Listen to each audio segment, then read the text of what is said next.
C'est une urgence parce qu'on voit ces dernières années, depuis 4-5 ans à peu près, une accélération de la pénurie de médicaments en ce qui concerne notre pays en particulier, la France, parce qu'on a une politique particulière du médicament. Et cette accélération a mis en évidence qu'il y a près de 600 médicaments qui ont été en pénurie cette année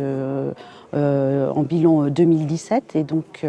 on ne peut pas considérer que c'est plus de 500 médicaments, près de 600, ça soit un événement anodin, loin de là en matière de santé publique.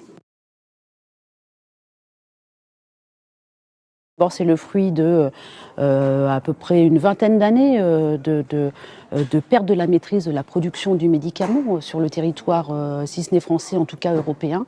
puisque la concentration de fabrication des matières premières se fait à peu près en Asie, une partie en Asie, une partie en Chine, une partie en Inde, notamment, qui sont deux pays qui fabriquent les matières premières. Et on voit bien que l'industrie pharmaceutique dépend de ces secteurs de production, et donc le médicament disponible dépend de ces secteurs de production. Donc le foisonnement des normes sanitaires, les agences internationales de surveillance de qualité du médicament, qui heureusement fonctionnent bien, ont aussi cette conséquence que quand ils détectent une anomalie ou un danger potentiel, eh bien ils arrêtent la fabrication de la matière première. Et donc une fois que la fabrication est arrêtée, c'est toute la chaîne de montage qui est derrière la chaîne de fabrication qui est arrêtée.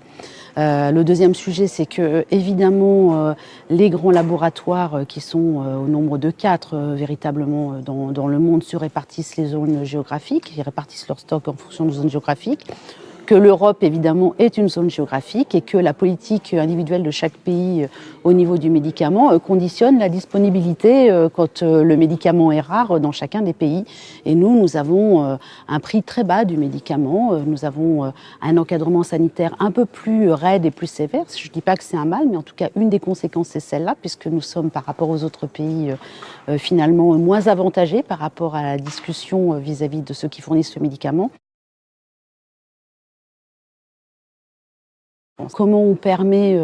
aux hôpitaux d'avoir plus de souplesse pour pouvoir remplacer, pour pouvoir négocier quand un médicament n'est plus disponible, le remplacer par un médicament de substitution via un autre laboratoire. Et alors là, on a tout un contexte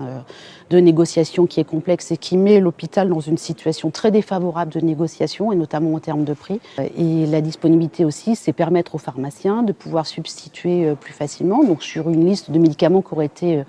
décider avec les représentants du corps médical de substitution en amont, mais aussi permettre de déconditionner, de pouvoir donner le médicament